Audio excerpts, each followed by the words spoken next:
मध्य रात्रि का समय, एक सुनसान हवेली जिसके ऊपर अचानक काले बादल छा गए। चंगाधर के झुंड की आवाज से सारा माहौल डर की आवाज से गूंज उठा था और उसी डर की आवाज में किसी की जोर से चीखने की आवाज आई और कुछ ही पल में सब कुछ शांत हो गया। बनारस का एक लड़का तजेंद्र अपने कॉलेज के आखिरी साल की पढ़ाई कर रहा था। तजेंद्र बहुत ही होशियार था, कॉलेज में हमेशा फर्स्ट आता। कॉलेज में उसका एक अच्छा दोस्त भी था, दोनों साथ ही रहते। कॉलेज की एग्जाम खत्म होने के बाद तजेंद्र कुछ दिनों के लिए अपने गांव वापस जाना चाहता था। यार, अब तो कॉलेज भी खत्म हो गया, सोच रहा हूँ जब तक रिजल्ट नहीं मिलता तब तक गांव चला जाऊं माँ बाबूजी के पास। बहुत साल हो गए उनसे मिला नहीं हूँ और वो भी मुझे बहुत याद करते हैं। हाँ, तू तो चला जाएगा गांव, लेकिन मैं तो यहाँ अकेले रह जाऊंगा। मेरे पास तो राह देखने वाली फैमिली भी नहीं है। ऐसा मत बोल मेरे यार, मेरी फैमिली भी तो तुम्हारी ही फैमिली है। चले काम करते हैं, इस बार तू भी चल मेरे साथ मेरे गांव। माँ बाबूजी भी खुश हो जाएंगे और तुझे भी अकेला नहीं रहना पड़ेगा। बात तो ठीक है तुम्हारी, लेकिन पहले अपने माँ बाबूजी को कॉल करके बता तो दो कि हम आ रहे हैं। अरे नहीं, मैं उन्हें नहीं बताऊंगा कि मैं गाँव आ रहा हूँ। उनके लिए सरप्राइज है, और वैसे भी अगर उन्हें बताऊंगा तो मुझे आने नहीं देंगे। कोई ना कोई बहाना बनाकर मुझे यहाँ रहने को कहेंगे। क्यों? माँ बाबूजी भला क्यों मना करेंगे तुम्हें मिलने से? पता नहीं यार क्या प्रॉब्लम है, लेकिन मैं जब भी गांव आने की बात करता हूँ माँ बाबूजी मना कर देते हैं, कोई ना कोई बहाना बना देते हैं। इसलिए मैं इस बार बिना बताए जा रहा हूँ। ऐसा कहकर दोनों अपने कमरे में चले गए और गांव जाने की तैयारी करने लगे। गांव पहुंचते ही वो दोनों एक बड़ी सी हवेली के सामने रुके। वो हवेली किसी राजमहल से कम नहीं थी। अरे वाह ताजेंद्र, तुमने कभी बताया नहीं कि गांव में तुम्हारी इतनी बड़ी हवेली है। बताना क्या, अब तुम आ गए हो तो अपनी आंखों से देख लो। वो दोनों जैसे ही दरवाजे के पास पहुंचे, ताजेंद्र के पिता राय बहादुर ने उन्हें देखा।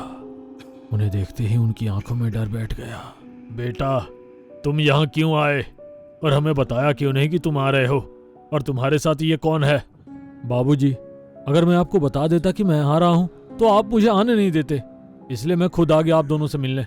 और ये मेरा दोस्त है रोशन, हम दोनों साथ में पढ़ते हैं कॉलेज में। लेकिन बेटा, तुम्हें पहले मुझे बताना चाहिए था कि तुम यहाँ अपने दोस्त के साथ आ रहे हो। बाबूजी, अब आप छोड़िए ना इस बात को। और माँ कहाँ है?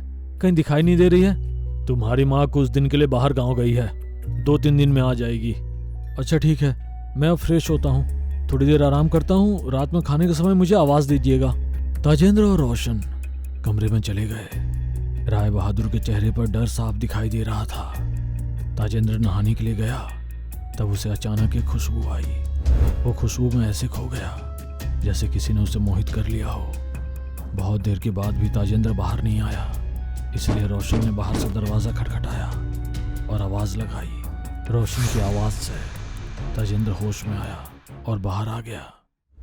रात के खाने के वक्त जब सब बैठे थे तब ताजेंद्र को किसी लड़की के हंसने की आवाज सुनाई दी। बाबूजी, आपने घर में काम करने के लिए किसी लड़की को रखा है क्या? नहीं तो बेटा, लेकिन तुम ऐसा क्यों पूछ रहे हो? मुझे अभी किसी लड़की की हंसने की आवाज सुनाई दी। हंसने की आवाज? ये क्या कह रहे हो तुम? हमने तो कोई आवाज नहीं सुनी। लगता है गांव के मौसम का कुछ ज्यादा ही असर हो रहा है तुम पर। रोशन और ताजेंद्र जोर जोर से हंसने लगे, लेकिन राय बहादुर के चेहरे का रंग उड़ गया था। उनके चेहरे के गहरे राज की झलक साफ दिखाई दे रही थी। अगले दिन सुबह जब ताजेंद्र और रोशन अपने हवेली के बगीचे में टहल रहे थे, तभी रोशन को हवेली के पीछे एक कुआं दिखाई दिया। दोनों कुएं की ओर चले गए, लेकिन वो कुएं को बंद कर दिया गया था और उसे एक बड़ा सा ताला भी लगाया था। उस ताले को सफेद कपड़े में लपेटकर लाल रंग के धागे से बांधा गया था। ताजेंद्र, ये क्या है यार? इस कुएं को ताला लगाकर बंद क्यों किया है? ऐसा भला कौन करता है? मुझे भी नहीं पता यार, मैं जब से छोटा था तब से ये कुआं बंद है और बाबूजी ने मुझे यहाँ आने से मना किया है। रोशन के मन में कुएं को खोलने की जिज्ञासा हुई। उसने बिना कुछ सोचे एक पत्थर उठाया और ताले को तोड़ दिया। उसने जैसे ही ताला तोड़ा, जोर जोर से हवा चलने लगी। अभी तक जहां शांति थी वहां अचानक चंगाधर और कुत्ते जोर जोर से आवाज करने लगे। हवेली में शांति से बैठे राय बहादुर अचानक से आवाज सुनकर डर गए और अगले ही पल सब कुछ शांत हो गया। रोशन और ताजेंद्र को समझ नहीं आया कि क्या हुआ था। वो दोनों जल्दी से महल के अंदर चले गए और ऐसा दिखाया जैसे कुछ हुआ ना हो। रात में जब रोशन और ताजेंद्र अपने कमरे में सो रहे थे, तब अचानक उसे एक लड़की की आवाज सुनाई दी। आओ मेरे पास आओ ताजेंद्र, कितना इंतजार कराओगे, कब से तुम्हारी राह देख रही हूं, आ जाओ ना। ताजेंद्र आवाज सुनकर जाग गया। उसने देखा कि सामने एक सुंदर लड़की खड़ी है जिसका शरीर रात के अंधेरे में भी चमक रहा है। उसे देख ताजेंद्र जैसे सम्मोहित हो गया। वो उसके पीछे पीछे कुएं तक चला गया। वो कुएं के पास पहुंचता उससे पहले ही रोशन ने उसका हाथ पकड़ा और उसे पीछे खींच लिया। तुम क्या पागल हो गए हो क्या? इतनी रात को यहाँ क्यों आए तुम? मैं नहीं जानता यार, मैं यहाँ कैसे आया। मुझे बस एक लड़की की आवाज आई थी, उसके बाद क्या हुआ मुझे कुछ याद नहीं। रोशन ताजेंद्र को हवेली के अंदर लेकर गया। राय बहादुर को जब ये बात पता चली तब वो बहुत घबरा गए। तुम अभी के अभी यहाँ से वापस शहर लौट जाओ। लेकिन बाबूजी बात क्या है? आखिर आप मुझे अपने घर से क्यों दूर करना चाहते हैं? और उस कुएं का क्या राज है? जब तक आप मुझे नहीं बताते मैं कहीं नहीं जाऊंगा। राय बहादुर जब छोटे राजकुमार थे तब उस गांव में उनके दादा राजा सूर्यवर्मा का राज्य था। सूर्यवर्मा एक बहुत बहादुर राजा थे। एक दिन एक मिथिला नामक की नर्तकी राजमहल में आई। वो बहुत खूबसूरत थी। उसके शरीर से हमेशा एक सुगंध आती। उसने अपने नृत्य और खुशबू से सबको मोहित कर लिया था। राजा ने उसे अपने दरबार की श्रेष्ठ नर्तकी होने का उपहार दिया, लेकिन असल में वो एक विश्वकन्या थी जो अपने रूप से राजा को अपने मुंह में फंसाती और उन्हें मार देती थी। एक दिन रात को राजा सूर्यवर्मा ने मिथिला को अपने कक्ष में बुलाया। मिथिला ने राजा को मारने के लिए एक खंजर अपने पास रखा था। वह जैसे ही राजा के पास पहुंची उसने राजा को मारने की कोशिश की, लेकिन उसका निशाना चूक गया और राजा बच गए। राजा ने तुरंत उसे पकड़ने का आदेश दिया। मिथिला को पकड़ने के बाद उसके हाथ पैर बांधकर उसे कुएं में फेंक दिया गया। लेकिन वो एक विश्वकन्या थी। उसे काले जादू में महारत हासिल थी। उसकी आत्मा ने पूरे राज्य में कोहराम मचाया था। रात के समय महल में अजीब अजीब आवाजें आती, कभी घुंघरू की तो कभी चिल्लाने की। एक दिन राजा अपने कक्ष में सो रहे थे। अचानक उनकी नींद खुली तो उन्होंने अपने सीने पर बैठे मिथिला को देखा, जिसका शरीर पूरी तरह गल गया हो और आंखें मानो खून से भरी हुई हो। मुझे मारकर तू बच नहीं सकता। मैं किसी को नहीं छोड़ूंगी। तुम्हारे पूरे वंश को खत्म कर दूंगी।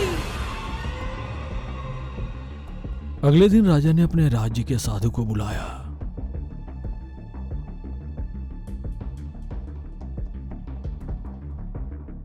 आपने जिसे मारा है वो एक विश्वकन्या थी। काले जादू टोना भी करती थी, इसलिए मरने के बाद भी उसे मुक्ति नहीं मिली। अब वो आपके पूरे वंश को खत्म करना चाहती है।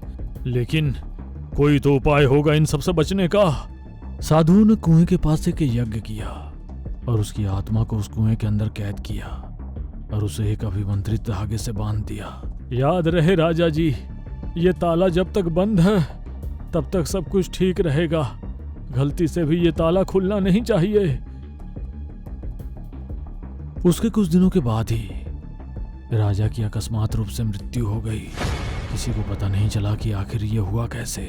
तब से लेकर आज तक वह कुआं बंद था।